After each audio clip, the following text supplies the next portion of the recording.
Hello. I was just trying to see if we have a quorum yet. It looks like not quite yet.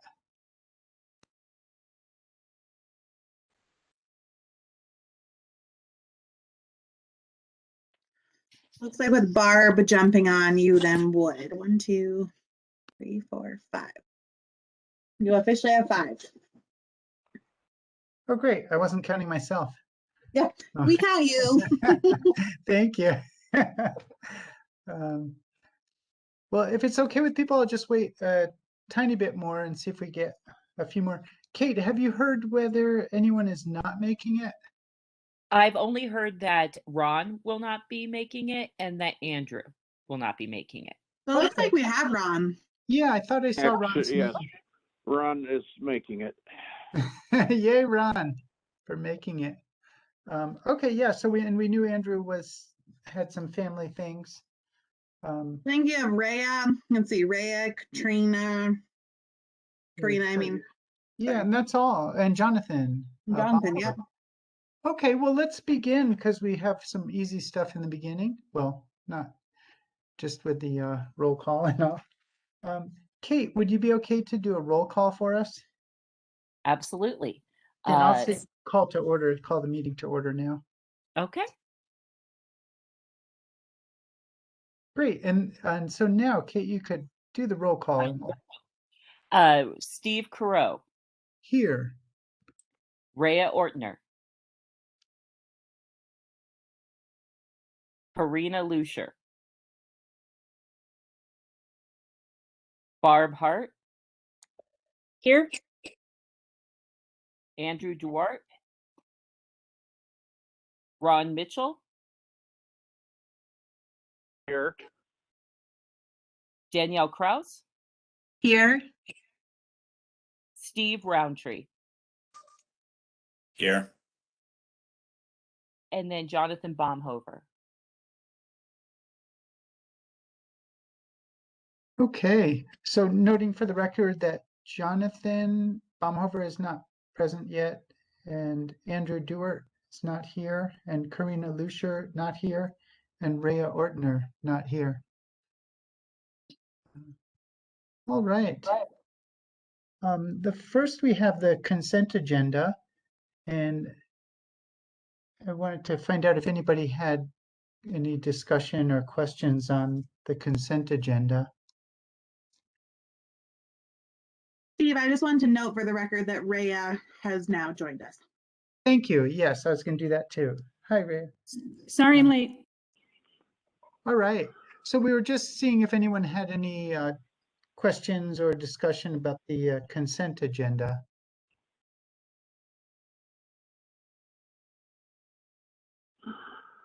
And not seeing anyone flagging me down and not hearing anything.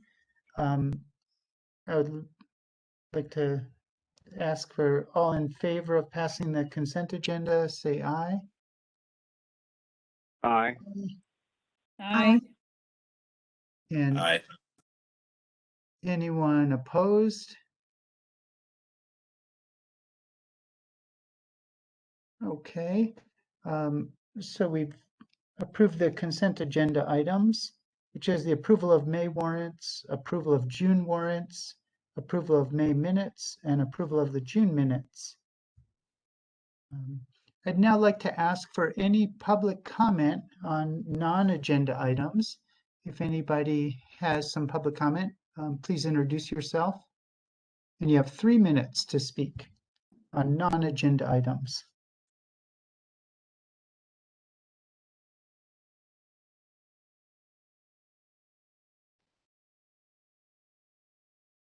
Okay, I don't see any activity around that. Um, So now we'll move into the action items for tonight. And our first action item is the annual election of board chair and vice chair. And we didn't state it here in our packet, but I was thinking it would be nice if anyone did have questions to be able to ask them. Although I guess with Andrew out, that might not be great. But I'll go ahead, and if anybody does have questions for Barbara Hart, we could please introduce yourself, a board member, and you could ask her any questions. I hope everyone saw their bios and a little brief intro.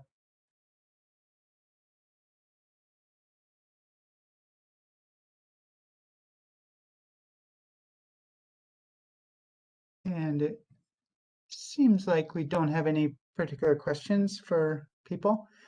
Kate, could you let us know again what the procedure is?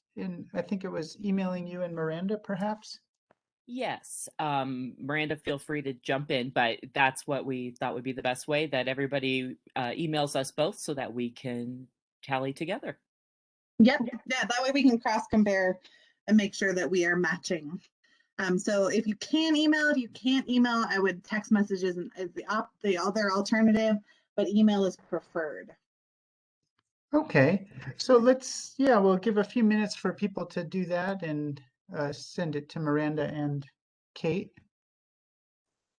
And if I recall correctly, Steve, in previous years, you've moved on to other agenda items, and then we revisit this before we close up action.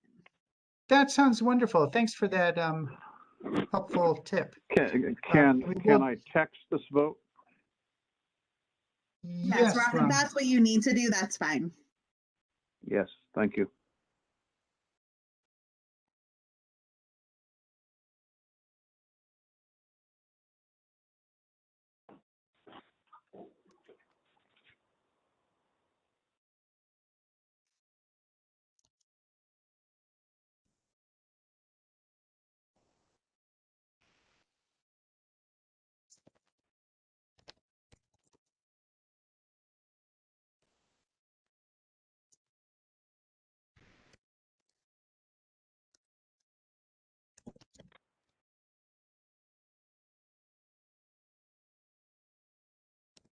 Steve, were you wanting to wait for all the votes, or do you think you want to move forward?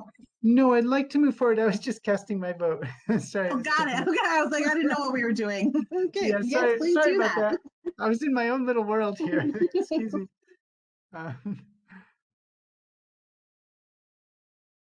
Okay, let me get back to my agenda here. And, well, good. I'll let other people just vote as they have time along the evening. And I guess Kate or Miranda, when you see everybody present has voted, you could let me know. We could revisit that. All right. Would it be possible, sorry, it's really quick, Yeah, Steve, sure. is the call-in user, is that potentially Andrew? I just want to make sure it's not a board member. Oh, yes, I didn't see that. I wasn't on that screen right now. Oh, Is that, It's Claudia. oh, hi, Claudia. Hey. So Hi. I mute myself again. good. All right. And just out of curiosity, Miranda or Kate, had you heard anything? I mean, did Andrew know that he could vote as well? I assume he could.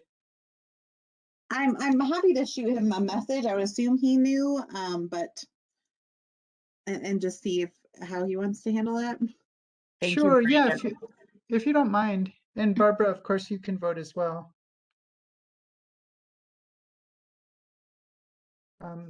Great. Well, while that's happening in the background, let's move along to our next action item, which is the Nederland Fire Department IGA for 2021 funding. And I believe this was listed as Rick Hendrickson. And Rick, I think I saw you on the call here. If you would like to take that away. Yeah, we talked about this at the last meeting, and I don't have a lot to add to that discussion. I did update the report from 2020 with a few more details that one of the members was looking for as far as what time was spent on, since we didn't do as many inspections for last year. And that report's in the packet, so I'm hoping people have read that. So we've looked at the numbers that was listed in there, and that looks accurate. So do we need to rehash the whole thing, or just answer questions, or what would you like to do? I think let me just call through the people present here, the board members, and see if anybody does have questions for you before we take a vote on this. And I'll also allow public comment on this item before we vote. Okay. So, yeah, let's see. Ron Mitchell, do you have any questions for Rick? I do not. Okay, thank you. And Steve Roundtree, first of all, welcome too. I in my chair report, I welcome you and Danielle, but welcome to the board, and I appreciate you joining. Yeah, thank you. I don't have any additional questions on this. Thanks for the additional information that you put in the report, Rick. You're welcome. Great. And let's see, Barbara Hart, do you have any questions for Rick? No questions. Thank you. Sure. And Danielle, welcome to our board as well. And I wonder if you have any questions on this item. Thank you. I'm happy to be here. And no, I do not have any questions for Rick. Okay. And Rhea, do you have any questions for Rick? No questions, but I am in favor of this and glad that we can still help support the fire department. Thank you for that comment. And I just wanted to mention that I feel like in the past, we had asked for sort of particular earmarking for this funding, and Rick had come up with the plan that it was to be spent on the inspections around town. But Rick, and you could correct me if I'm wrong, but I believe that we are all, as a board, are really happy to be funding this and helping the fire department, which we all believe is such a critical infrastructure of the town. And just that there were fewer inspections last year, as you addressed in your report. I think it's important to say that this, I feel, is more of a general agreement, and it's not dependent on the money being spent specifically for fire inspections around town, although that could certainly suffice to use up all the money. I just wanted to mention that for people that before we voted, that this is something that we feel the fire department is very critical to the town and the well-being of the town. And in the past discussions of the board, we've always been in favor of this.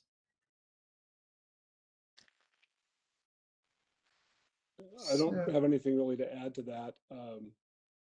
Yeah, I think it does fit nicely into this because it is a business thing, and we do, and the fire safety and the businesses is, of course, a paramount concern for us. So it fits nicely there, but I also think it is just a general help to the department budget, regardless of whether it happens to fit there every time.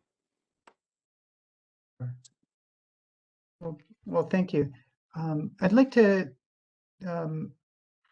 ask anybody with public comment on this agenda item if they would like to speak for up to 3 minutes, just to introduce themselves.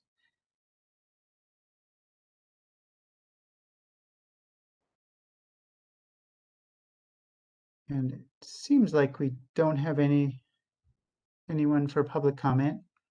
And the question before the board is, does the board support Resolution 2021-13 and the continued funding of the IGA between the NDDA and NFPD, which is Netherlands Fire Protection District? Or department, I'm not sure. So Kate, I guess if you could call a vote for this, we could each vote on it. All right. We have Steve Carreau, In favor, or yes. Rhea Ortner, Yes. Barb Hart, Yes. Andrew Duarte, Ron Mitchell, Yes. Danielle Kraus, Yes. Steve Roundtree. Yes. Thank you. Great, thanks. Next up, under action items, we have the public art program funding, and I believe Danielle is going to lead this one for us. So feel free, Danielle, to take it away. Excellent. Thank you. I am bringing this up on my other computer here so that I can see it and talk with all of you. For Nederland Public Art, we are ready to install the surface for our first mural. Thank you for the support up until now. Our call for artists will be closing on the 15th. We do have several applications, and we would like to get the surface prepared for the next step, which means we need to buy the supplies. Most of it will be coming from Ace Hardware, though for the plywood surface, it's a better price down in Boulder. So what I am looking for is permission to actually go ahead and do that and access to the funding so we can purchase it and then start putting it together. And in the attachments is an outline. Carissa Samaniego has been doing an excellent job in guiding us, helping us stay organized, putting together this total project budget so that we can learn and present it to you guys, us, and to the Board of Trustees. The part that isn't completely clear is the collecting bids for the panel fabrication, which is the step that we need the funds for immediately. And I'm working with a local who lives in Gilpin, and he does woodwork, and he is willing to do some volunteer work to make sure we hit our budget. And I'm also going to be emailing Ace Hardware and Home Depot to see if we can get donations to make sure we're within budget or save money. So basically, do you guys approve of this budget and that we move forward and have the funds to purchase what we need to do the installation? Thank you, Danielle. And I would like to just run down the list quickly to see if anybody does have any discussion or questions for Danielle before we bring it to a vote. I'll start on this one going in reverse order. And Danielle, I was wondering when you mentioned that the plywood is, that there is a better price down below. I wonder how much of a better price, and might we consider buying it from Ace to keep the money more local and help one of our local businesses? I think there is sort of a threshold there, but just wondering if you know what the cost differential is on the quantity that we need to buy. I do prefer to purchase it from Ace. Not only was there a price difference, but there is a size difference.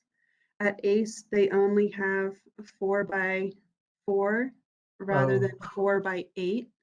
So we're trying to make the final decisions on what would hold up best and be available. So if Ace is definitely more available and within budget, then of course I would like to get it from them. But if we decide that we can get it from Boulder and it would be more substantial to the surface quality to get the larger sheets, that would be another reason to go to Boulder for it.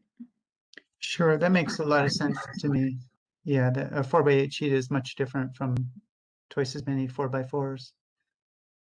Well, thanks for addressing that. Rhea, do you have any questions or comments about this? I do have a question, and thank you so much, Danielle, for putting this together. And sorry, I didn't bring up this question earlier, but in the budget, we have Carissa's name down for $1,200, but wasn't her fee already approved in a previous meeting and is coming from a different pot of money? I don't know if it's coming from a different pot of money. From what I understand, most all of this has already been approved. When Hope went over this and requested the funding, when I sat in as public, I believe it was approved. But because this is all new for me, I'm still sifting through what all is and isn't. And then I think, as I recall, at our last meeting, we approved Carissa's fee structure. So I didn't know if this consultant fee is an addition or not. So, maybe. Rhea, Go ahead, Kate. Yeah. So I've been working with Rita on this, and there was previous money approved, and we have moved those funds over. So yes, you're seeing the full bucket, but that's because we just wanted to paint the picture as the way that it has been discussed previously, as you kind of broke down. So you're still seeing everything all together, but yes, some money previously. That's why the resolution is a little bit less than. Well, yeah, that's my second question. Why is the resolution for? That's why, because it was already approved, and we thought it was best to kind of not muddy the water and do it this way. That was the guidance I received. Perfect. That answers my question. Great job, you guys. Thank you so much. Okay. Yeah, thank you. Great. Let's see. Next we have Barbara Hart. Do you have any questions or comments on this item? No, I just want to say thank you to Danielle for jumping in both feet and working on this project so quickly. It's awesome to have you on the board, and I'm really excited for the public art. Great. Steve Roundtree, do you have any comments or questions for Danielle? No questions. I think this is an exciting thing to have. So well done, but no questions. All right. And Ron Mitchell, do you have any questions or comments? I do have comments. Danielle, I will put you on the account at Ace Hardware for these items, and then you can go in and charge them, and we'll pay the thing directly to Ace rather than having any kind of reimbursement to you, which makes it a lot easier for our bookkeeping. So I'll do that tomorrow. I'll give Ace a call, and you'll be able to get anything you want just by signing for it. That's it. Most wonderful. Well, great. And let's see. I think I'd like to just ask for any public comment before we vote on this item.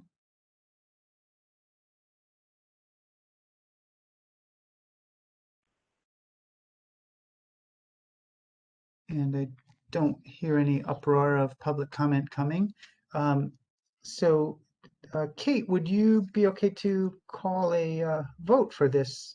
And let me just say the question before the board again is, does the board support Resolution 2021-14 and the funding of the public arts program? All right. Steve Carreau? Yes. Rhea Ortner? Definitely yes. Barb Hart?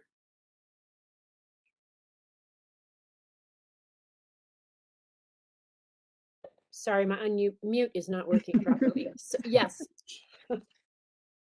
Ron Mitchell? Yes. Danielle Kraus? Yes. Steve Roundtree? Yes. Great. Great. Thank you, everybody. That passed unanimously. Thank you. Yeah, nice work on that. And I love seeing that budget in our packet. Next up, we have the investment policy update with Ron Mitchell presenting that.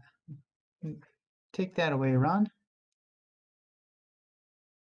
This was an item requested by the Board of Trustees that we not invest in anything that had anything to do with oil producing vendors or defense contractors. So we have complied, and we'll put that in as our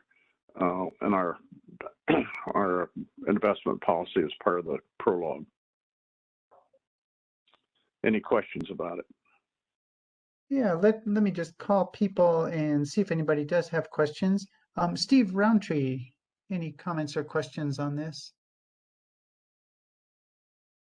No questions. Thanks for, I think in the packet, super helpful to have called out the highlighted areas to call attention to updates. So thank you for that.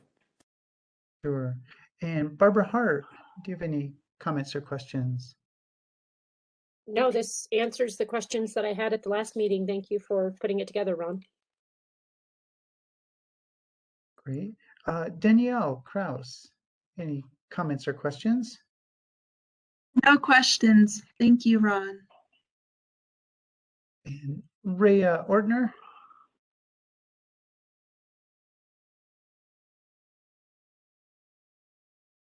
No questions. Great.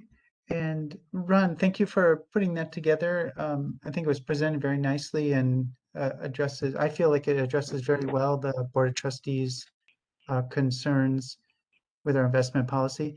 And I want to mention that when Dana Edwards drafted this and created this with us and for us, part of her presentation was that this is a living document and it should be modified as we need.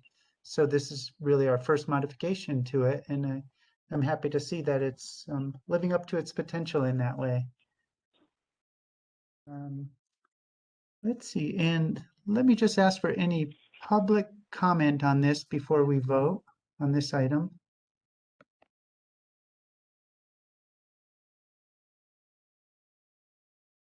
And don't really even see anyone who would be public.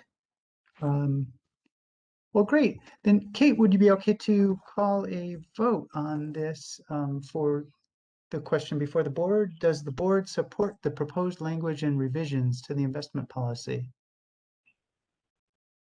Steve Carreau, Yes. Rhea Ortner, Yes. Barb Hart, Yes. Ron Mitchell, Yes. Danielle Kraus, Yes. Steve Roundtree. Yes. Thank you. Great, thanks. Let's see, so that is those are all of our action items for tonight. So go ahead. Oh, I just wanted to say that before we move on from action items, I'll let you finish your thought. We'll come back to the chair and vice chair vote before we move on. Wonderful. Oh, thank you. That's great. Yeah, so before we wrap up the action items, I'd love to hear the results of that vote for chair and vice chair. The result of the chair vote is Barb Hart. We did not receive votes for a vice chair, so Miranda and I are wondering how you all want to handle that. Yeah, that is a good point. I missed in our preparation for the meeting to state that that we should be voting for both. I don't know. I think Andrew should be the vice chair. Yeah, I know Andrew At least talked to that's me. my assumption. Yeah, and Andrew had talked to me in the past saying that, he and Barb were in communication about it and thought that they were discussing that idea. And Barb, do I have that right, that you were thinking that one would be the chair and one would be vice chair? Yeah, we had talked about it and decided, since we kind of both wanted to have the same commitment to the board, either one of us, and we would both be willing to work together to make sure that all of the that everything was completed. Sorry, I have dogs barking in the background. So he was interested in chair or vice chair, as was I. So can I make a proposal that we vote him in as vice chair? Or how do we do that? I like that. If we could make a motion to that effect, and and I guess if he rejected that idea, since he's not in the meeting tonight, we could always bring it up for the next meeting, and I would be happy to carry on as vice chair until someone is elected. I don't want the position, but just to keep the continuity, if that seems like an okay way. I make a motion to elect Andrew Dewart as vice chair. I Second. second that. And Kate, could you call a vote for that so we could all be on record? Steve Carot, Yes. Rhea Ortner, Yes. Barb Hart, Yes? Ron Mitchell, Yes. Danielle Kraus, Yes. Steve Roundtree. Yes. Great. Great. Thank you, and congratulations, Barbara. And as I've mentioned before, I'm totally happy to help out in any way in the transition or any questions that you have moving forward in any way I could. Thank you. Sure. Okay, next up we have discussion items. And our first one is Barbara Hart is going to introduce, and it's about annual elections. Barbara, go ahead with that one. Thanks, Steve. This just goes along with every year we go back and we go over electing the chair and the vice chair. And I was curious why the treasurer position was not elected or selected yearly. I know that Mandy served in that position for a very long time. So if there's a great reason for that, wonderful. I just wondered if it should be included every year to make that decision as a board. Yeah, thank you. Let's see if we could have, I guess I would start first on this one just for any comments or whatever. I think it is a good idea, and I don't know, I read the bylaws in terms of the treasurer section and didn't see anything, and also the voting section of our bylaws, and didn't see anything indicating that there was any protocol for elections. So I feel like we should also address, this is just a discussion item, but if it comes to a vote next meeting, I think it would be appropriate to decide to add that to the bylaws. That's one comment. And as the other part of your question in the aim was, about having a term limit for all three positions. And I think that's a good idea personally. And just having been the chair for 2 years, I feel like 3 years would be a good term limit rather than 2, because it takes a while to get in the groove and to be working with the ED and the board very, more efficiently. And I think 3 years isn't, such a long time. And as well, there's an election every year. So if the board isn't happy with someone, they could vote them out before the 3-year period. So I would be in favor of the 3-year term limit as opposed to 2. Rhea, do you have any comments or questions on this? I do have some comments because I'm reading the bylaws, and section 3.110 discusses the election of the board chair and talks about it being the first regularly scheduled meeting in July of each year. A chair shall be elected to preside at the meetings, blah, blah, blah.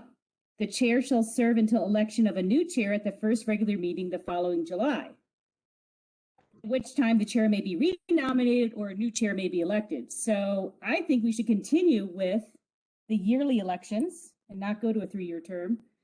If the chair is doing a good job, they'll get reappointed. I see no reason to extend that. And then there's a section on the vice chair. I think it's pretty much the same language. And let's see, there's a section on the treasurer. I don't see anything about the election of a treasurer, but we can certainly add that in. I'd be amenable to that if people feel like it should be an elected position rather than appointed. Okay, thank you. And let's see, Danielle, what are your thoughts on this? What Rhea went over sounds good, that it be yearly, and if people are doing a good job, reassign them, otherwise make a vote to change it. Okay. And so no, you think not having a term limit is a good way to go? I think so. There's I'm sorry if I can interrupt. There is a term limit. It's every year. Yeah. It- Well, it's not like timing out, or you can't be longer than a certain number of years though. Oh, and so Barb is proposing you can't serve more than 3 years. I think so, Is that what right? Barb you're saying? Is that what you're saying, Barb? Or are you just saying the election should be every 3 years? I'm confused. I threw in every 2 to 3 years just because it seems like we have a 4-year position. So probably for the first year, we're kind of figuring out how it goes. So 2 to 3 years seemed appropriate, but so that we don't have someone serving in the same position for, say, 6 years. So that it changes up once in a while. I think that it's important that it change up once in a while.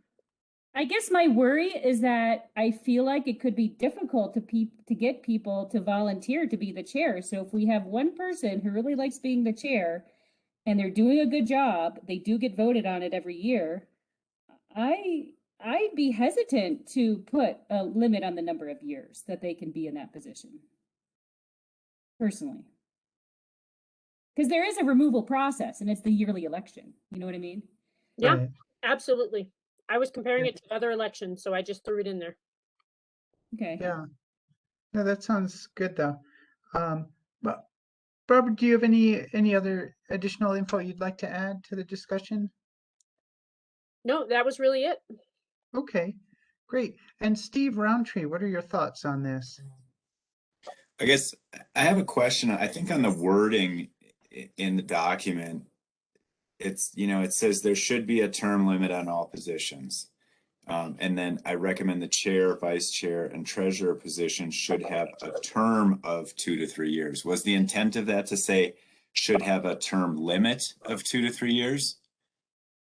Because I think that's where some of the confusion in my mind is maybe coming in. And Absolutely. Yeah, okay. And then it should be worded however is necessary. okay. And then But wait, I but tend Barb, to are agree you with saying there should be a term limit or it's I think that boards go stagnant if you don't have changeover in the positions that are selected chair, vice chair, and treasurer. So I suggested that as an option. It certainly doesn't have to be included. And since it's been put into the discussion category, it wouldn't be an action item this month anyways. But it was something that I wanted to have the board thinking about. And Barbara, could I just clarify that it seems like what you really meant to say is that we should have a term limit of 2 to 3 years, not a term. So if someone's elected, they don't go for 2 or 3 years, but they have a maximum Right. of 2 or 3 years. So Maximum. term limit should have been, the word limit should have been in there. Correct. Okay, great. Thank you, Steve Roundtree, for pointing that out too. I read right through it and without noticing that. okay, thank you for clarifying that, Barbara. And then I think on that topic, from what I've heard, I guess I would tend to agree with Rhea that if someone's in that position, I would be more concerned about putting in limits that all of a sudden there's no one stepping up and wanting the role, and someone else who's in the role functioning well is moved out, and then that creates some kind of challenge. So it feels like the annual election is a pretty good process to work through things in my mind. Thank Can you. I add Steve. a thought? Yes. If there is a limit and it were 3 years for a 4-year term being on the committee, that would mean 1 year of being able to help the next person transition and learn it before the other person's out. Although I think that's assuming that they were elected the chair in their first year. Okay, that's true. Just a also thought. That's all. I have a Danielle? comment. Oh, let me just say one thing, Danielle, just so you know, the terms we serve, we can be reappointed. So you could be on the DDA for more than just for if you get reappointed. It's not like you just get kicked off after a certain number of years. Okay, so just each year still makes sense to check in that everything's running smoothly. I think I would so. like to comment on the law and the structure of the DDA. And it's simply a statistical problem. We have a very small pool of people that are eligible. The majority of the board have to represent property owners. The rest can be leasees or tenants. We've had almost everybody in the business community be on the board now at one time or another.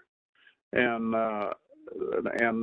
many of those who have been on are not willing to come back on. So I agree with Rhea that I think if somebody's doing a good job and they want to do it, and particularly with the treasurer, I volunteered because nobody else would do it. So, and if somebody else wants to do it, I'm quite happy if they want to.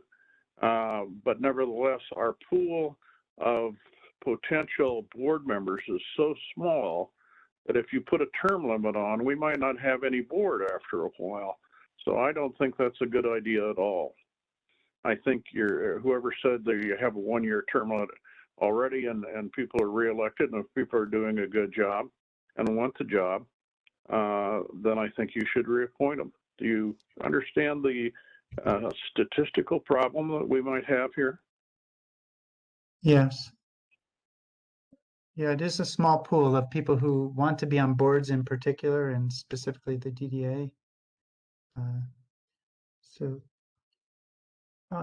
well, if I could just summarize a little bit about the discussion, it seems like the board's fairly in the same thinking that we approve of the idea of adding the treasurer to the annual vote election and adding that to our bylaws, however that happens. And also, it seems like most people have thought that Rhea's initial point of, having an annual election is sort of the checks and balances that are good for our board because of the limited number of people interested in various positions on the board. And so it sounds like, potentially Barbara, if you could bring this back as an action item next month, we would probably have some good support for adding, altering our bylaws, and we could have a further discussion about any term limits. But it seems like the board's more in favor of just having an annual election and have that be the check on somebody serving forever. That sounds great. I will work with Kate to make it happen and worded correctly. Thank you. I like that. It was a nice discussion.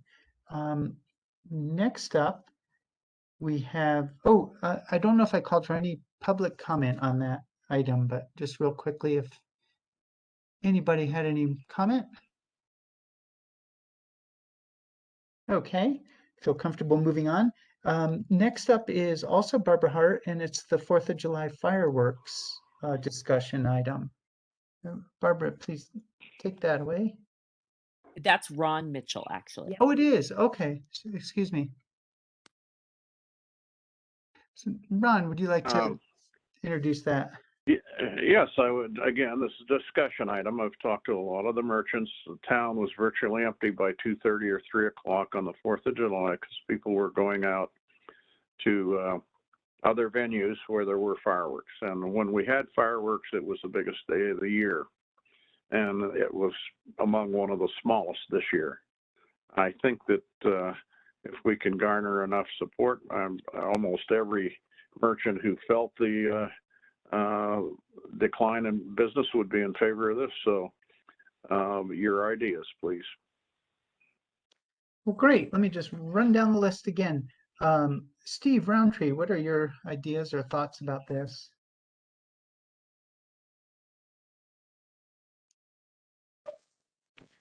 I think my one concern on the fireworks is just the reality of fire danger. I think this year, we got a nice rainstorm to end the parade. Mhm. But it's hard to complain about rain. I feel like it's in the time that I've been in this area, I feel like there's been a lot of conversation around the concern of fire danger related to fireworks and just planning that, and then the potential of not being able to have it. And so I guess that would be my one concern on the topic. I think, 4th of July celebrations are great. I was impressed by the parade that went on, and also on the fire topic, it was an impressive display of firefighting equipment, to be quite honest. So I guess those are my comments on fireworks. Okay. Well, thank you. And I'd like to mention that if Rick is still on the call, I'd like to ask him to have comment at the end of our comments. Because I feel like, the fire danger is probably the biggest reason not to have it. Barbara Hart, what are your thoughts on this topic? I organized fireworks for 3 years in town. It takes a lot of work. We haven't done them in years. It is a huge fire danger. That is the main reason we stopped doing fireworks. It was not a financial thing. It was the fire danger. The last year we had fireworks, we had a huge picnic at Chipeta Park. It was wonderful. It was very well attended. Something like that would be great for the town. It could be a DDA thing. And then have it be over by 6 or 6:30, 7 o'clock at night, because the reality is fireworks are at 9 o'clock at night.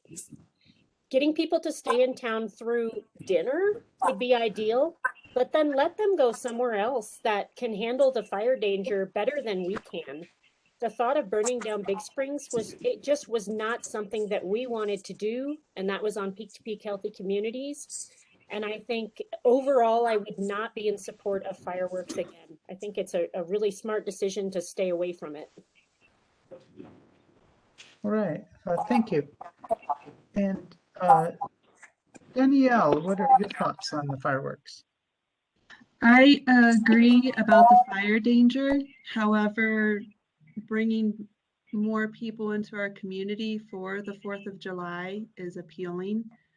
Perhaps if we push the idea that we want to avoid the fire danger along with protect our wildlife by not having such noise that has shown to affect them, we could invest in other venues such as light shows that would entertain the people who stay here late into the night, and some music until the light show, just to entertain and still have a picnic in Chipeta Park or something similar, and extend the celebration after the parade, which did go really well. Those are my thoughts.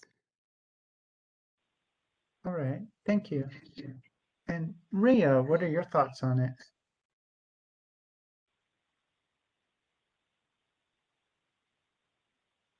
You're muted, Rhea, in case you're talking there.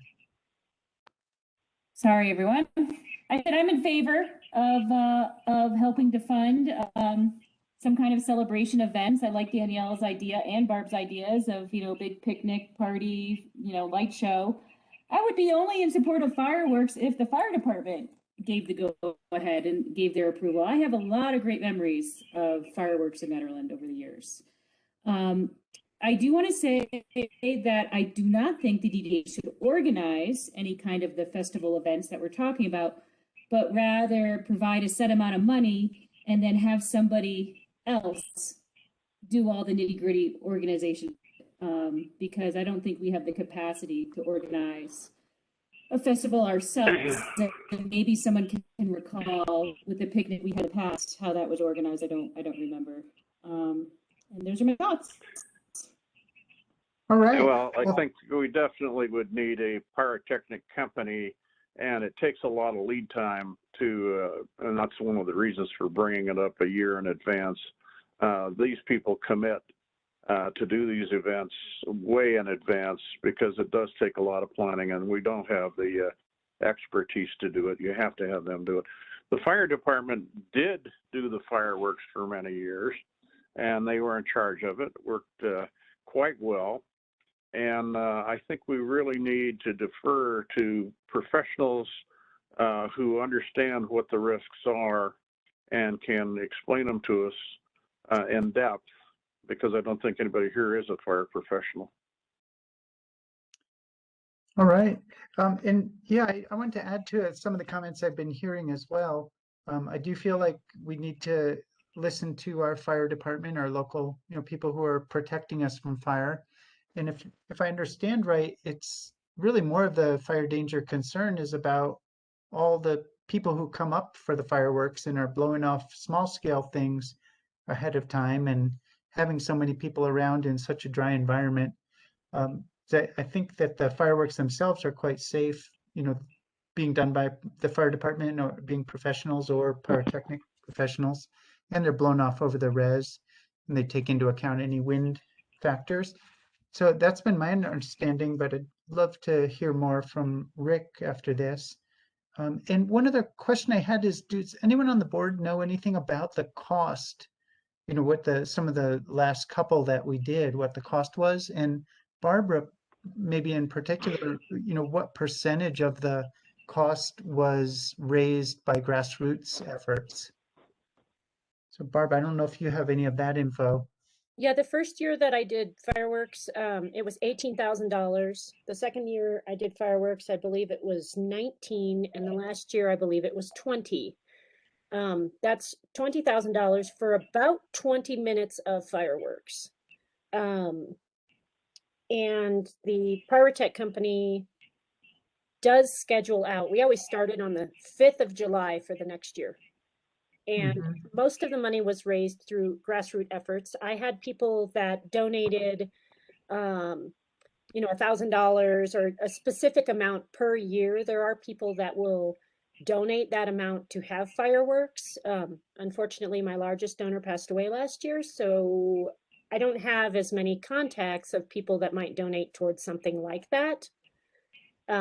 It would be something that would definitely want to go through a different board or a different nonprofit to try to organize it. Yeah. Well, thank you. And Rick, if you are on the call, I'm trying to scroll here, but if you could maybe chime in and let us know your thoughts from the fire department side of things. Yeah, I'm still here. Okay, thank you.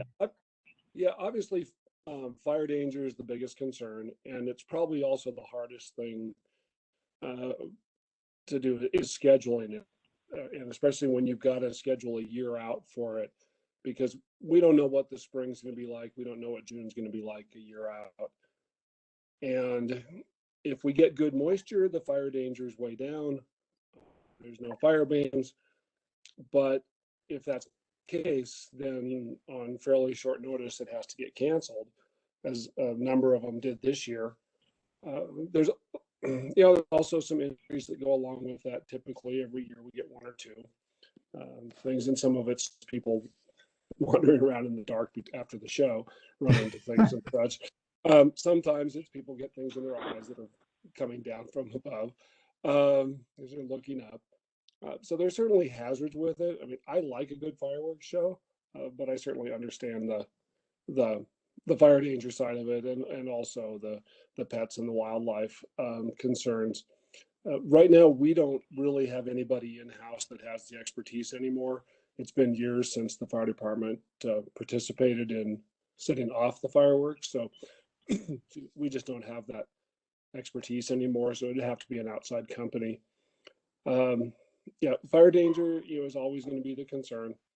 Anytime when we haven't had the rains, when it's dry, which we seem to be getting more of those years, which is not sounding like a good idea for 4th of July. I do want to say a couple of years ago, the idea came up of doing a fireworks show on New Year's Eve instead of that, because generally we're snow covered and it's not as much of a problem.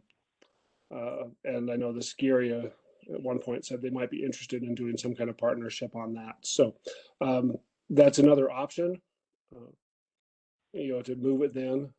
I do like the idea of events after after the parade.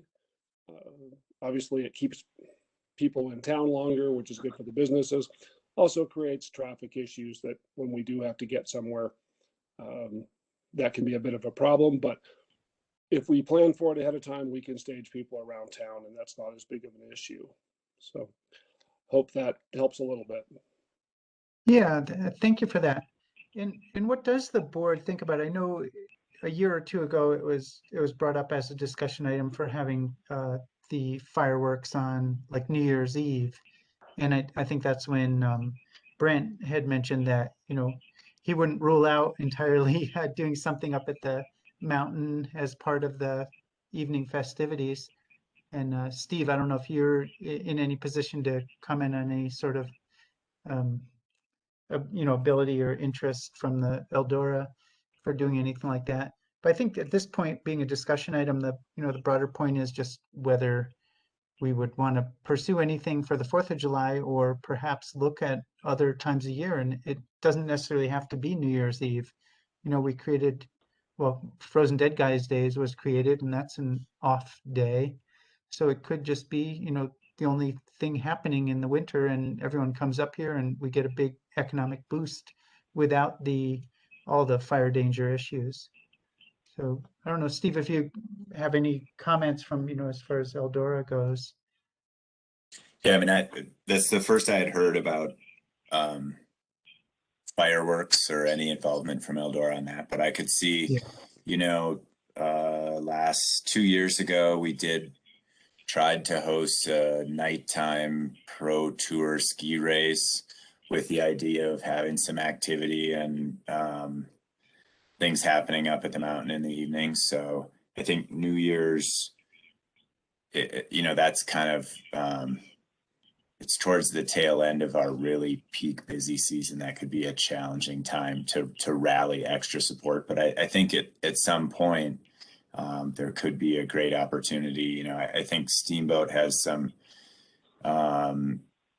more light parade type stuff that they do that's been going on for 70 years or something like that there. So I think there's some ways that something could happen. Yeah. Uh-huh.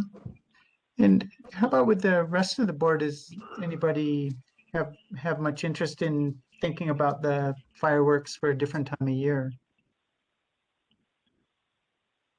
I'm not in favor of it. That's been the traditional day. I really would like to see some statistics on fires that have occurred during fireworks shows. The pyrotechnic companies are very careful. I don't think we ever had any fires, but Rick might be able to answer that from a historical perspective. And I think we should listen to our constituents and maybe run a survey or something and see how many of the merchants whose tax money we're responsible for spending would be interested in doing this. The reason I brought it up was that I did talk with several of them, and they are interested, and that is our statutory mission, to try and increase sales for them. So I would like to search for a little more information, particularly with Rick on the purported fire danger. And the budget, I think the cost has probably gone up quite a bit. In terms of, I don't think you could get very much of a show now for $20,000. I think you'd probably have to triple that to get a half an hour show that would be. So I'd be talking about a budget of $60,000. Anyway, I really do not want to drop the subject. I'd like to perhaps suggest then for a discussion item for next time that we do a survey among the merchants and see who's in favor of it and who is not. That sounds reasonable if the board's in favor of continuing this thought process and delving in a little deeper. I don't know who would be able to put the survey together or be willing to, but it seems, I mean, I would guess that the constituents in the downtown district would almost universally be in favor of it because they have no cost. And yeah, Ray, I'll be right there. And there's really just an upside in their view. So I think it's more of a holistic look at it. But like you said, Rick or the fire department may be able to provide any sort of statistics, from around perhaps in the West where it's much drier, about how many fire issues happen with 4th of July fireworks. Rhea, you had your hand up. Yeah, I have a question probably for Barb.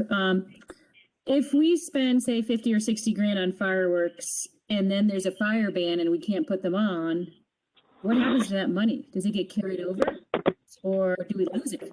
One year Does we had, anybody know? during Miners Day, we did them one year because we had a fire ban. And to be clear, a professional pyrotech company can still do a fireworks show, even if there is a fire ban.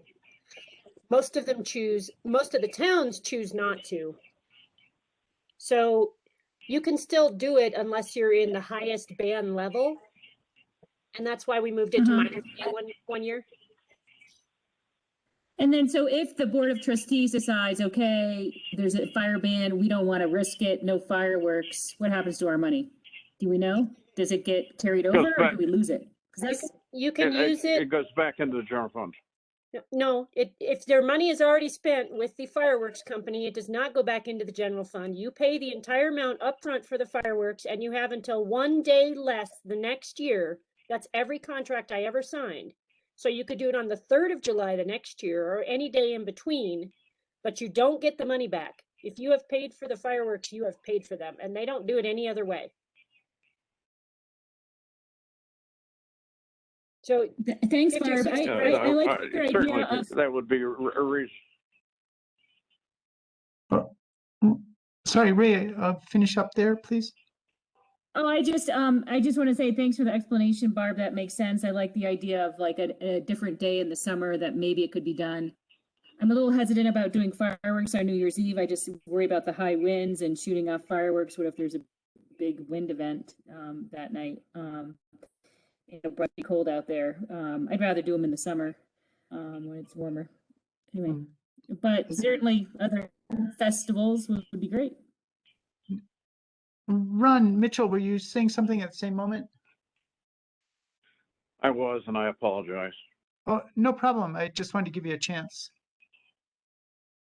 Well, again, I would like to pursue this from all aspects to see whether or not it's feasible and not drop it. All right. I think that's reasonable. If you can garner some more information to, bring back for another discussion on it, I think the board would most likely be interested in discussing it more to see if there is a reasonable solution to bringing fireworks back to town. I would be happy to put together a poll that we can share through the DDA email to all of the businesses as well as online within the next week. I could put a poll together and then all the results could just go to Ron and Kate, whoever. Sure. It's very simple to do. It doesn't cost anything. Okay, well, that sounds great to me. If the board is in favor of that, I think that would give us a little bit more information. Could we work together on it, Barb? Yeah, absolutely. Great. And Danielle, you had your hand up a moment ago. I don't know if you still have something to add. And you're muted if you're talking. Oh, sorry about that. I'm hopeful that we could still think about light shows. I know that a lot of the fireworks are sentimental, and we were raised with that. And with the state of our climate and changing things and raising new generations, investing in a different way of that celebration might be a consideration. And if we're doing a poll, if there's a chance we could put a little bit of an introduction to that idea to see if anybody's interested in it. Absolutely, I can add that in. Can you email that to me and I'll put it in there? Yes, I will. Thank you. Thank you, Danielle. And also, if you're familiar with that in any way or could get any sort of, information that like websites or any, links to let people know what a light show really could be like, that would probably be much more powerful for people to be able to consider. I'll see what I can find, and I will email you by tomorrow, Rhea. Great, thank you. Is there any public comment on this item before we move on?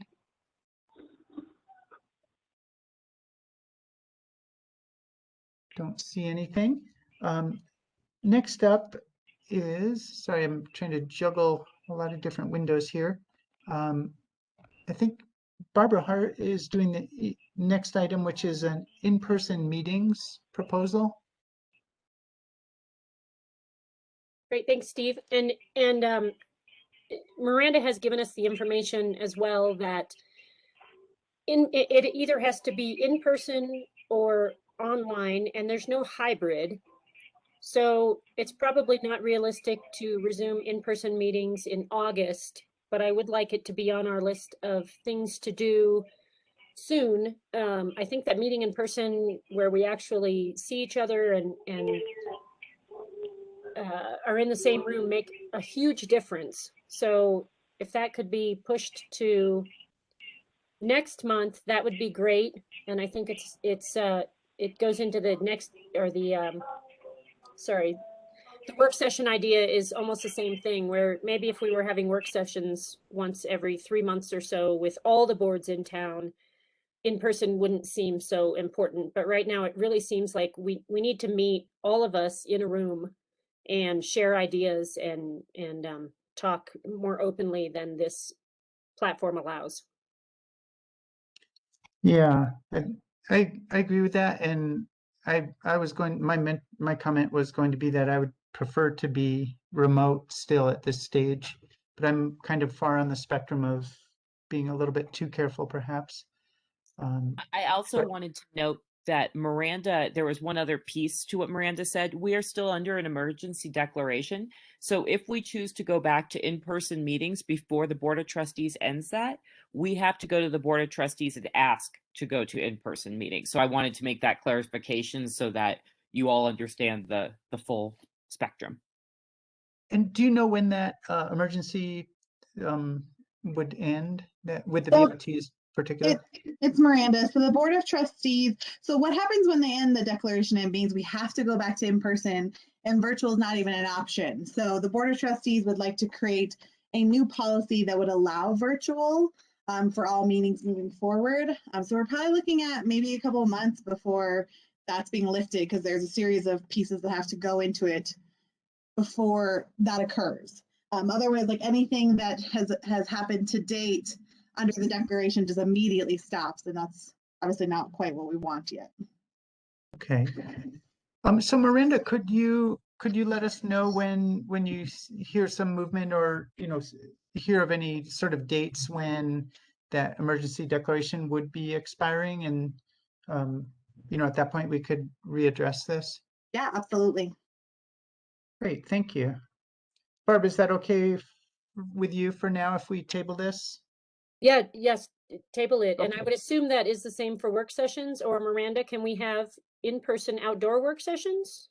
It's going to be the same. Like if you wanted to have in-person committee meetings, that's obviously a little different, but we could talk with Mayor Larson about the work session piece and see what he says when we meet with him in 2 weeks.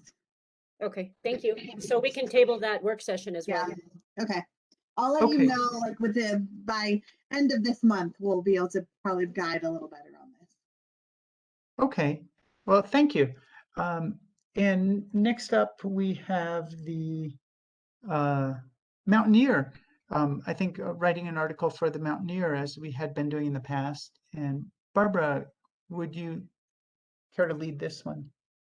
Yeah, this is actually something that went before the board months and months ago, and Hope was starting to kind of write from a board perspective what was going on with the DDA, to try to reach people that may not be reading it as a meeting or the meeting minutes, which is what is reported.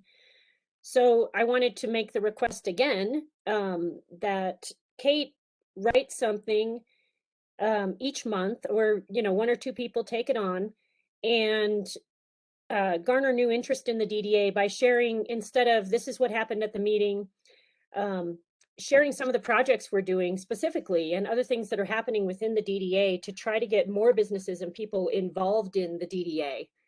And of course, it could go anywhere. It could go on the town website, the DDA website, but also asking for it to be in the newspaper, which reaches more people, especially people that maybe don't do social media and websites. So it's just going back to that. Okay, great. So for discussion, I just wanted to start on this and wanted to check in with Kate, just to hear, from your point of view with your workload and learning curve, if this sounds like a reasonable thing to ask of you at this point, or, coming up in the next month or two. Oh yeah, no, it's very reasonable. Barb and I had discussed it a little bit that in my rollout from the meeting and closing up things, it could just be a part of that while I'm doing minute, I think it could be very organic for me to accomplish that. And if it is a different way to reach a different audience. So I would be for trying that. Okay, that sounds great. And I like the idea personally, I think you can make it much more interesting than, just reading the minutes or, basically the very skeleton of the minutes that we see in the Mountaineer currently. And I feel like, yeah, there's some real exciting projects that we have going on, and, to delve a little deeper or give them a little bit more humanity and flesh could really help with the town understanding more what the DDA does and what projects we have on the slate. So I'm definitely in favor of that, as long as Kate was, which she is. And also, I just want to throw it out for anybody else on the board who is interested in helping, either to write those or helping Kate with it. Please chime in as we go through the discussion tonight. Rhea, I don't know if you had any comments for this item.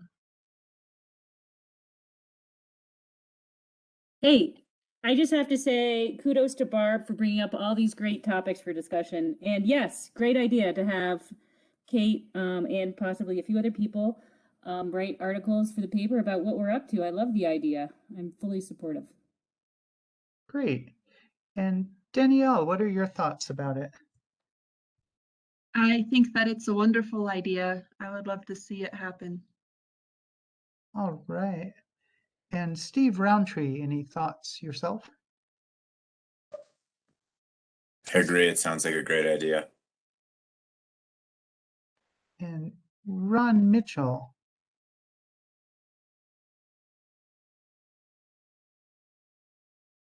I think it's a good idea too.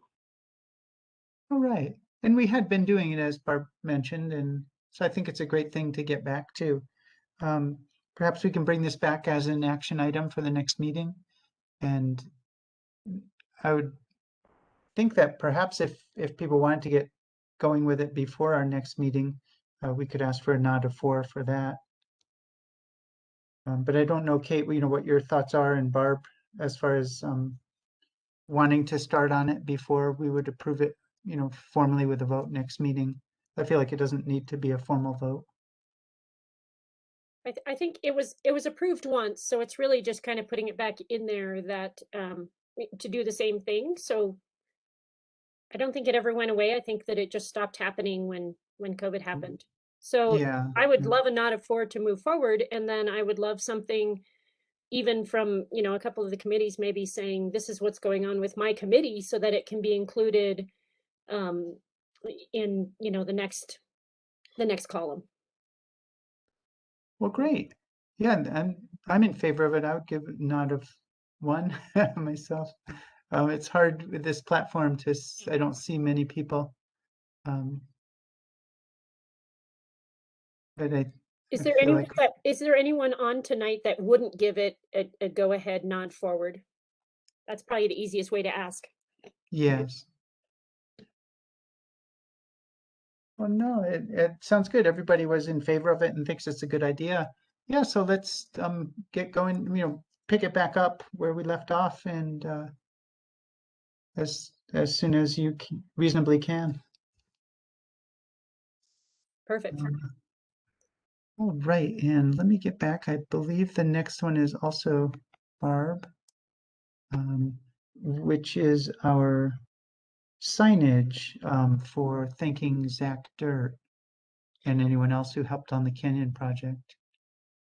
Yeah, so this was just a request that the DDA in some form support some kind of sign saying thank you to Zach Dirt and CDOT for the work that they've done for the 2.5 years, making the canyon safer, opening it back up for us, even during the times when it was partially closed, making it safe for us to go up and down it.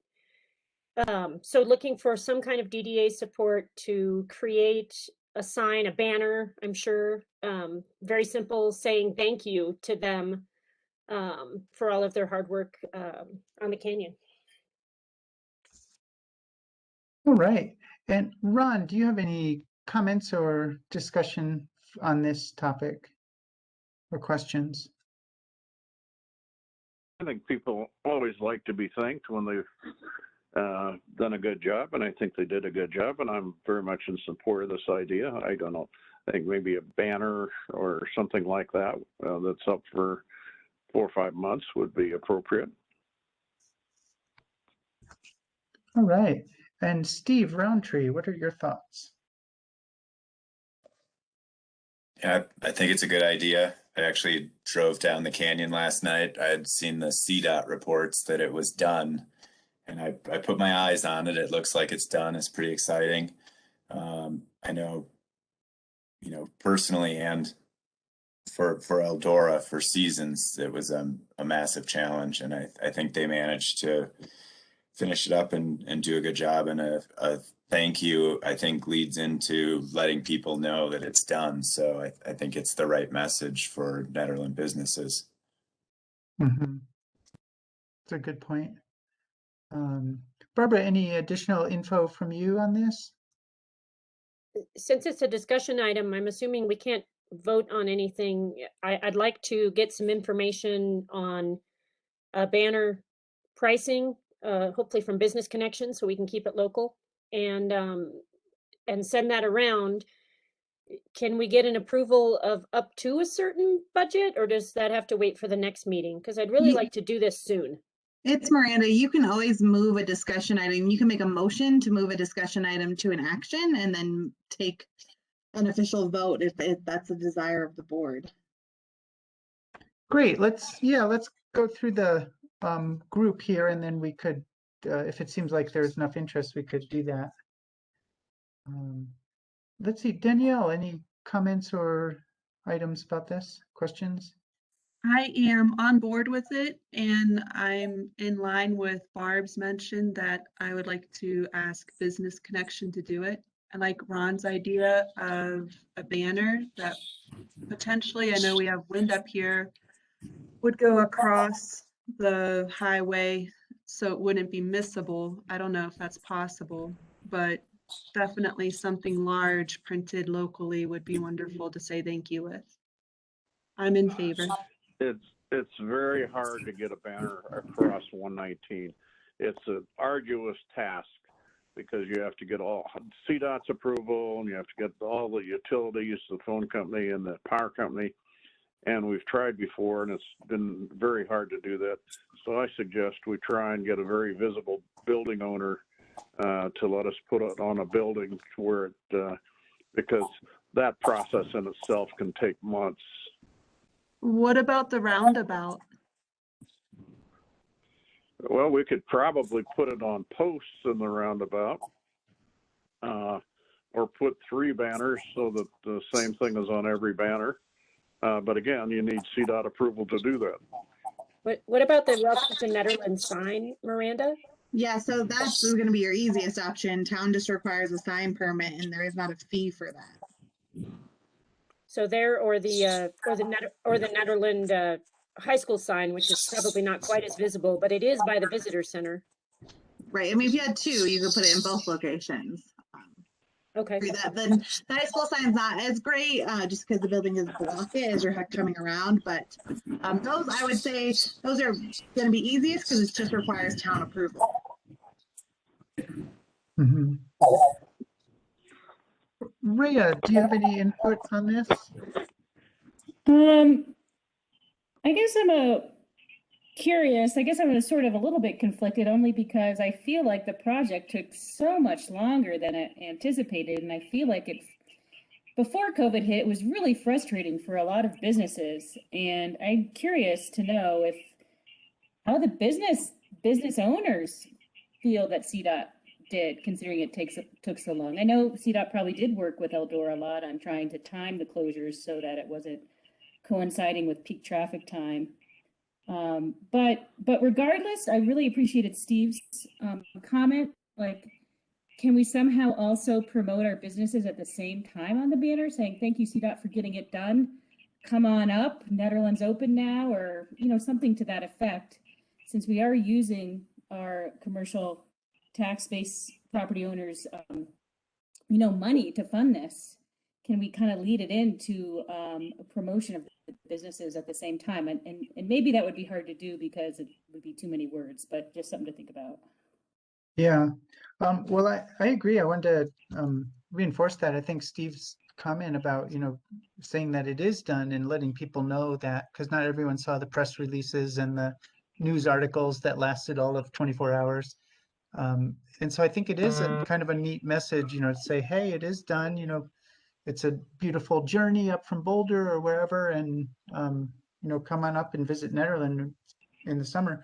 So I agree, Ray, it would be a little tricky to, figure out the simple wording as you're coming in on the highway or wherever. But if we could tie that in, I feel like that would be a really good thing. Some of my other comments were that we have CDOT issues, which we just addressed. And Miranda, clarified the couple places that are very simple for us. I was wondering about, the cost of these, because I know Ron had, before you were on the board, you had brought to the DDA, the idea of some banners about, saying that we're still open even though the construction is going on. And I think the cost, as you looked into it more, they were quite high and required some pretty specialized banners with, airflow and permeability and that type of thing. So that was one of my questions about it. And it just sort of philosophically or whatever, I was wondering about, what is the upside of doing that? It is always nice to thank people and all that, but we are spending money to do this. And so I see Steve's idea of, letting people know that, it is, construction's over, don't worry about it anymore, come on up freely, every weekend.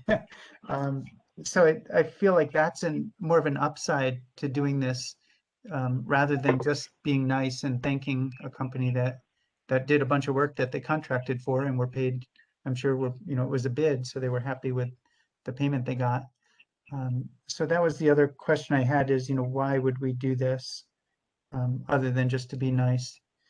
So I guess if it sounds like the board's generally is in favor of it, and it could be something that we bring back perhaps with a budget and see if the business connection, can even produce banners that would be required or would be good to have.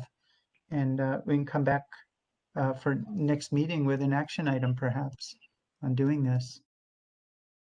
Steve, this is Karen. I actually have to pop off in just a few minutes, but I just wanted some clarification. Are you guys talking about just using some of your operating funds for the banner then? We hadn't gotten that far, but I would think it would be more of a TIF project than just operating. Okay. All right. I just know you guys were kind of wanting to, move quickly on it. But it would, if you did take your TIF funds, then it would have to come back to the board, as you guys know. Yes, thank you for clarifying that. Yeah, I mean, I Sure. feel like it's a simple enough project. We could knock it out pretty quickly if we all approved a budget and everything for next meeting. But yeah, Karen, that's a good point that it does add to the timeline. So let's see. Barbara, did you have any more sort of closing ideas on that or any suggestions? No, I can bring it back next month. I would like to move faster, but I understand it takes sometimes longer to do something like that. I'll also mention it at the next BOT meeting as something the BOT and DDA could do together to make it happen. And and then bring it back next month to the DDA meeting. Okay, thank you. And if there is any way to get, sort of a projected budget or, even a reasonable estimation of the cost and whether the Business Connection could do it or if we would outsource that production to maybe a bigger facility. And perhaps, try to nail down the locations or location of it. That would probably help us move it through the next meeting. Well, I think you really need to decide where you're going to put it first. That dictates what size it'll be. Then, you can get an idea of what it will cost. So in terms of the sequence of events, try and figure out where you're going to put it so we know what size it'll be. Yeah. And I think as far as the budget, you should look at something south of $5,000. Mm-hmm. And I agree. I mean, I feel like from my perspective, the Welcome to Nederland sign on 119 coming up from Boulder would be the sort of the biggest visual space for the smallest banner, because it's not competing with anything, and you're not, driving through the middle of town trying to look over at a banner where the high school Panthers sign is. Okay. But anyway, I don't know if anyone else has different thoughts on the location, because I agree that will determine the size and scope of it. I guess one other thought on this, the thank you, I think it's a genuine thought, but from the standpoint of by the time someone arrives in Nederland, they probably realize that construction is done in the canyon. I think so much of the traffic that makes it to town comes up that way, or are oblivious that there ever was construction if they're from out of state. So I guess thinking about the value of this for local businesses feels like something in a format that allows them to share it with people, maybe through their social media channels, to like call attention to the fact that Boulder Canyon is there's no construction, it's open, it's in better shape than it's ever been. For them to have something in a format that could be shared that way with people who maybe have paused coming here because of the construction challenges, something to think about. Yeah, and that could be, something as simple as a PDF of the banner that they can share through social media posts. And certainly there's room for more information on a social media type of post than what we would want to put on a vehicular banner. But yeah, I like that idea too, Steve. I think that might, certainly help the businesses more. I can come up with something very easily that could be shared on social media, a JPEG that would be shareable to all of the businesses. If I come up with something like that and I want to get approval and it doesn't cost anything, but the business can share it, can I email it to individual board members to get approval, or do we still have to come back and get approval as a board in a month?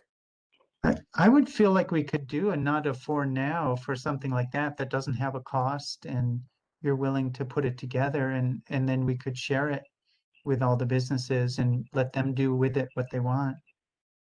So yeah, I mean, I'd be happy to give a nod to that, to just move it forward on a shorter notice.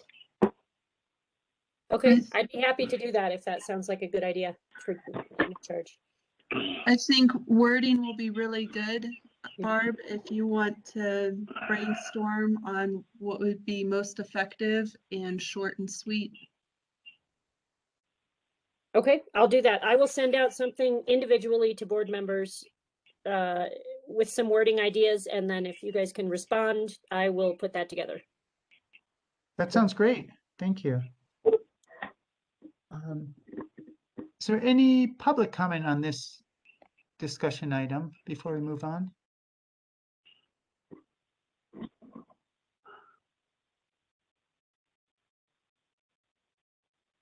Okay, I don't see anything there or hear anything. If we are decided to table the work session discussion and waiting for the more of a timeline from the BOT on the disaster proclamation. So we'll move on to informational items. And mine, I have the chair report, and I want to say welcome, Barb, to the chair, and I'll help in any way that I can. I appreciate being able to be the chair for a couple of years that I was, and it was a lot of work, but it's very rewarding. And I'm definitely willing to help Barb and Andrew in any way possible, and Kate as well, just with the limited knowledge that I've gained over the past couple of years. And I wanted to also re-welcome Steve Roundtree and Danielle Kraus, and really look forward to having you guys on the board. And it's been a really nice meeting to see your input tonight. I feel really good about that. And I think that was everything in my chair report. I didn't pull it up, but I was reading the screen here. So that's about it from here, and I'm happy to be on the board still and not be the chair. That'll be nice for the rest of my work life and family life. Next up, we have the treasurer report, Ron Mitchell. All right. I think you've seen it in the budget there. We have about $1,200,000 in the bank. It's pretty well committed because of the fact that inflation is setting in very rapidly, and as a result, I think we're having to watch our budget very, very carefully. That's why I brought up the maximum on the banner. I'm predicting that we will probably see bids come in for the Big Springs parking project at about double what we budgeted. So we need to watch our budget very, very carefully and go from there. I would like to recommend that because things have been slowed down a bit more, that we consider at the next meeting buying another CD for $200,000.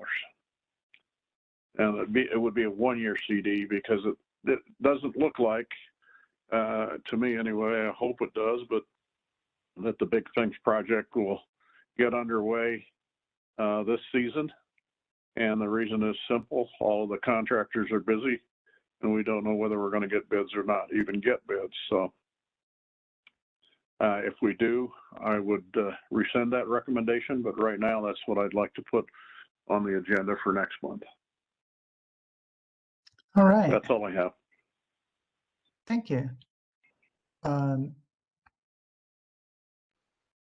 was it in your aim about the conflict of interest forms? Oh, yes. I should mention that. Everyone should know that you have to file a conflict of interest form with the Secretary of State. It costs you personally $3.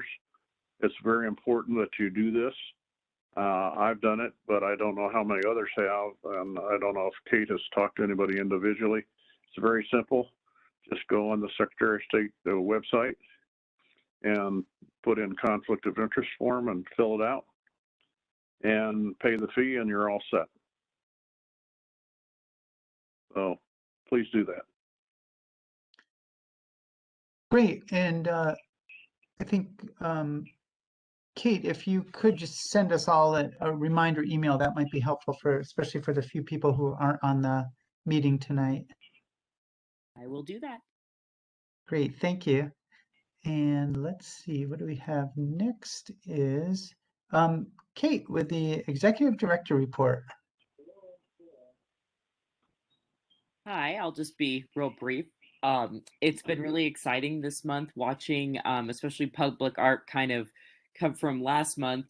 We had our first meeting right after our last board meeting, and then to have Danielle here at our first meeting presenting, that was pretty exciting, especially being new to myself. So that's really, what's kind of keeping me motivated right now is all of your enthusiasm. And so I'm excited to continue to grow with all of you. Excellent. It's wonderful having you on board and getting up to speed. And now we have the town staff report. Would that be Miranda if Karen has dropped off? It's me. Great. All right. Thanks, Miranda. So just to kind of get us started, and I know we've got Rita on here, so if she wants to jump in, it's budget time. So in the agenda packet is the calendar. I do want to draw attention that the DDA also has to go through the same budget process, and I believe the plan is to start that in September. But Rita, I don't know if you want to jump in on just the DDA budget piece on expectations.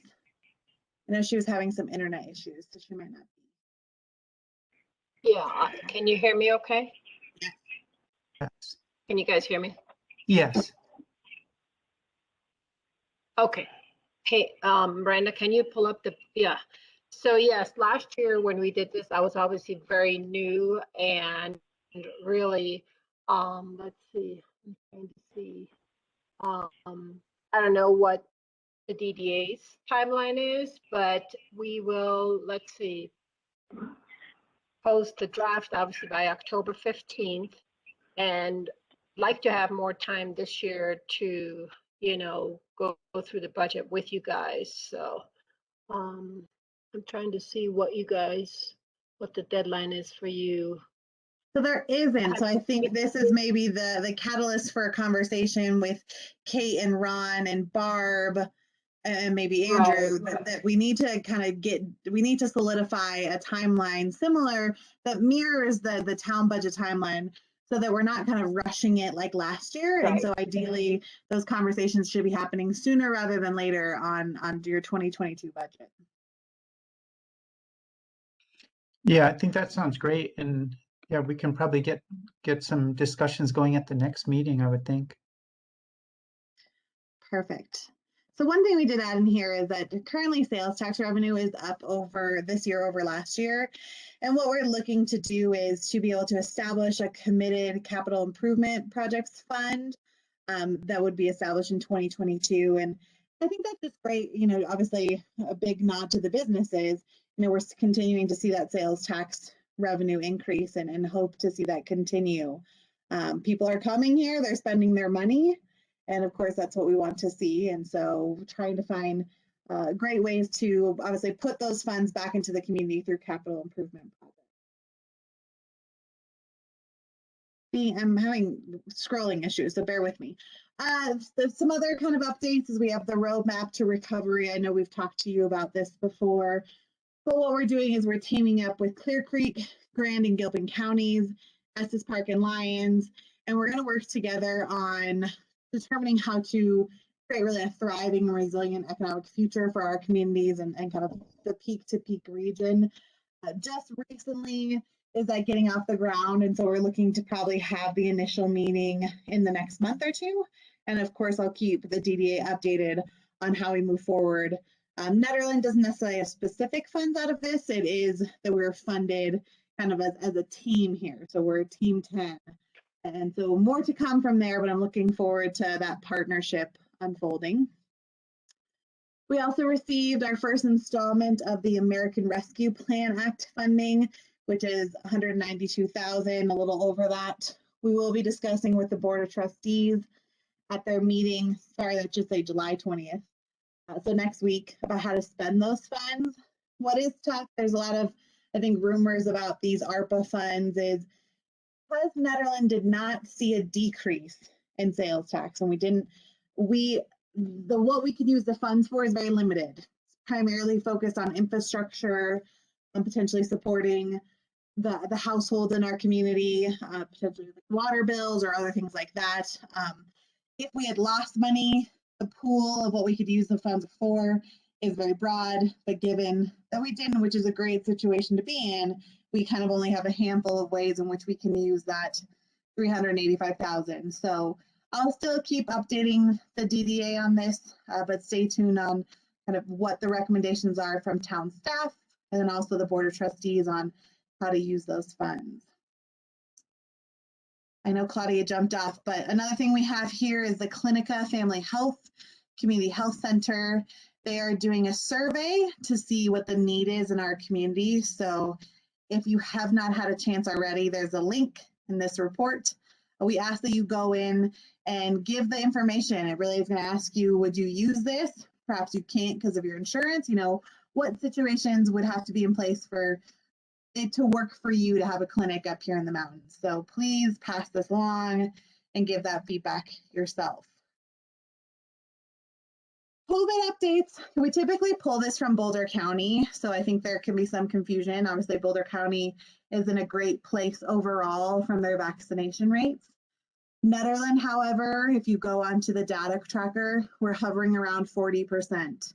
So in this packet, I provided some information about vaccinations, but two things that are not in here is that we have some vaccination clinics coming up. So the first is on July 22nd. The Caribou Room is going to have vaccination clinic there from 3 to 8. If you're able to show that you have the first dose and or full vaccination, you can actually attend the show of the gasoline lollipops, I think that's who's playing. You can see them for free. They also will give you tickets to get food for free. So it's just kind of a way of encouraging people to get vaccinated. Then on July 29th from 10 to 1, there will be a mini human services fair at the community center, and they will also be doing vaccinations there, and we'll bring up a food truck. So we're really just trying to get the word out there. There is a lot of miscommunication or misunderstanding about the vaccination itself. So we released a form on our website called Ask the Doctor. And what we're asking people to do is submit your questions. If you heard a rumor, you want to know certain things about the vaccine, we will have a doctor present at the July 20th Board of Trustee meeting who will be there just solely to answer the questions that have come through that forum that people might have regarding either COVID itself or the vaccine. So I would ask people to share that information and participate if you yourself have some questions about this. So this is the FAQ sheet that I was talking about that gives a little more information. I like to list special events. The big thing coming up before this board meets again is the Ned Gravel Bike Race. It is a bike race that is launching from Chipeta Park. We do anticipate 700 people. There are 700 riders signed up, plus all of their loved ones coming into town. So we've been working with these organizers for just shy of a year now on this event, and plan to be doing some heavy posting about the impacted areas starting this Friday. But that's one of the biggest events coming up. And then we're planning kind of a night out, and the PD National Night Out in early August. Good. And then as always, I just give a public works update. I'm by no means the expert there, so I just do it for your reading pleasure. And if there are questions, just ask that you connect with Chris about those. Are there any questions for staff on this report? I had one question, Miranda. I was actually really surprised. I didn't realize that Netherlands vaccination rate was so low, like in the low to mid 40% percentile, did you say? Correct. Yeah. So the last that we had heard, it was 38%.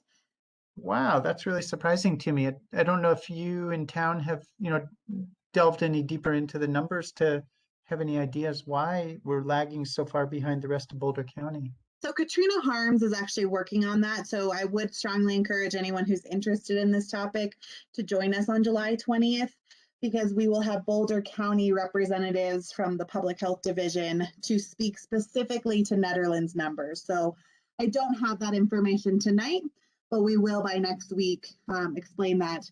We do know that there are people who live in the mountains who maybe fundamentally don't believe in the vaccination, and so their mind has already been made up.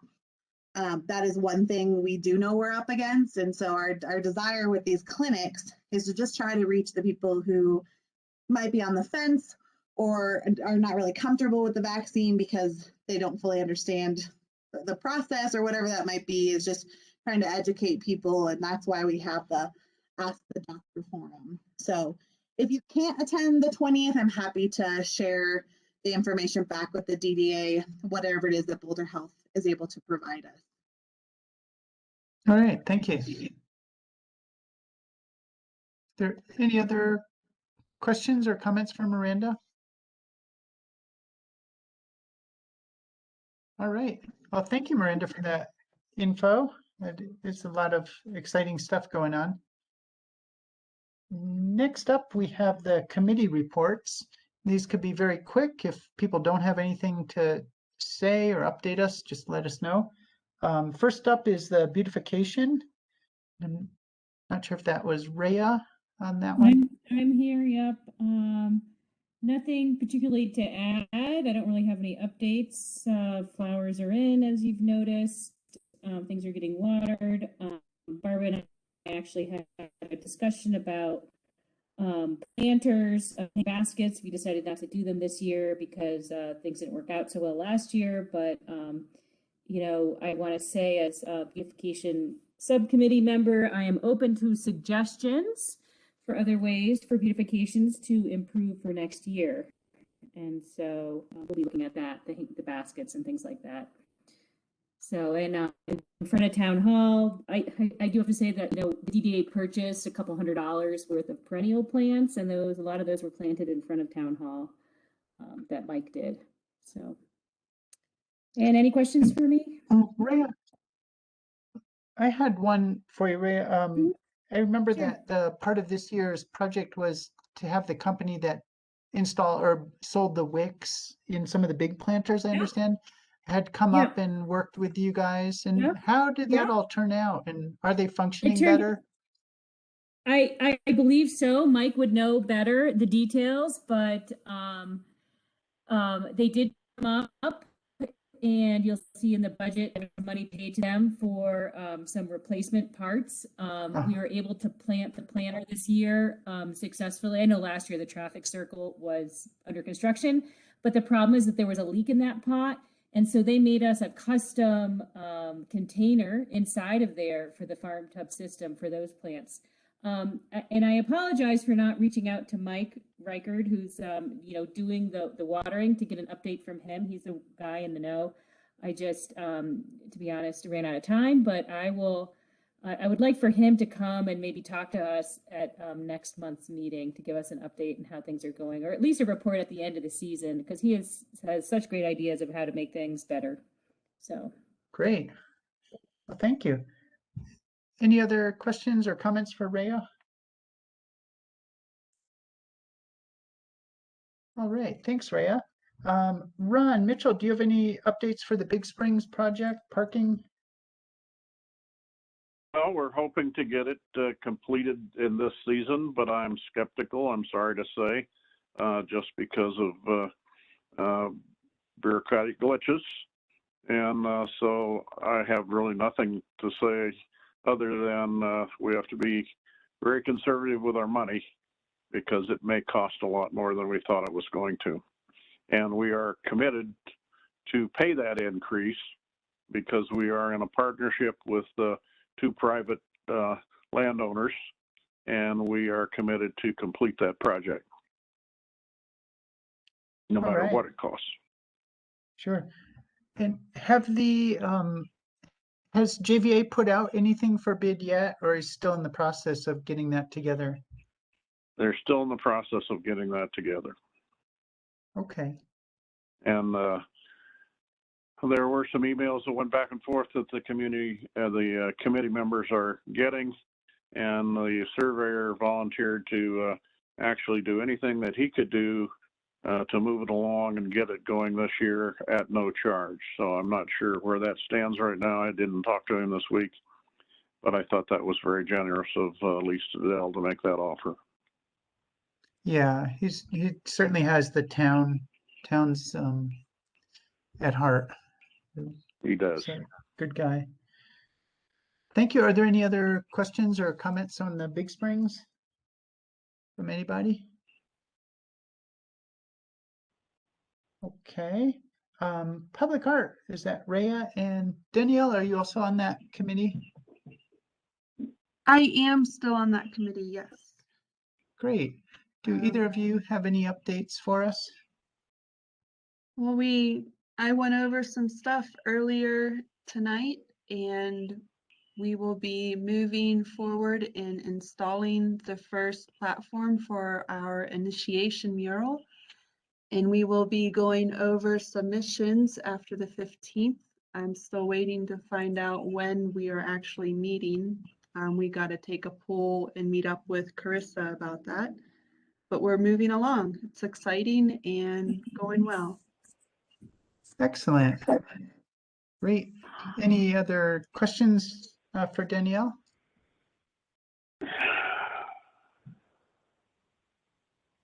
All right. Well, thank you to you and Ray on that. I just had a short wayfinding committee report, and it's in the packet, so you might be aware already. But we stalled out a little bit over the last couple months, and we're back on track now. And Claudia just spoke with her earlier today, and she's still very much in favor of staying on that committee, which I'm really happy about because she and I have worked on that together for the past year or so. And so she wants to be on that. And I just wanted to put it out there that now that she's not on the board, we could get another board member on that committee with me without having to publicly announce any time that we're meeting. And we're able to send emails easily because it's only 2 board members at that point. So if anyone is interested, please reach out to me, and we can try to add you to that committee. Otherwise, the merge, the company is prepared to present to our board, I think at either the next meeting or the following one, if we have time for it, to get an update on where they stand. And part of their presentation will be adding or giving us essentially like 3 different ideas of design elements that would be cohesive. Each one would be sort of a cohesive design for the wayfinding. And they're just looking for guidance from us as well as other stakeholders. So it won't be any sort of board decision, unilateral, but they'll get our feedback, and then we'll also have meetings with the various stakeholders. And I did want to say that I think we didn't do the greatest job we could have on the first round of gathering input from the stakeholders. And so both Claudia and I learned from that, and we're very committed to having better outreach and more clear outreach about what we're doing and when the meetings would be held. It's still not like a free-for-all for just anybody from town or beyond to be joining in that and giving input at this stage, but we will be making sure that all the stakeholders and all the different groups that the merge company has identified for the process will be well informed so they can take part and not miss any of the meetings coming up. So that's just a brief overview of where we are with that. So I expect that we'll be inviting merge to do a presentation either next month or the following month.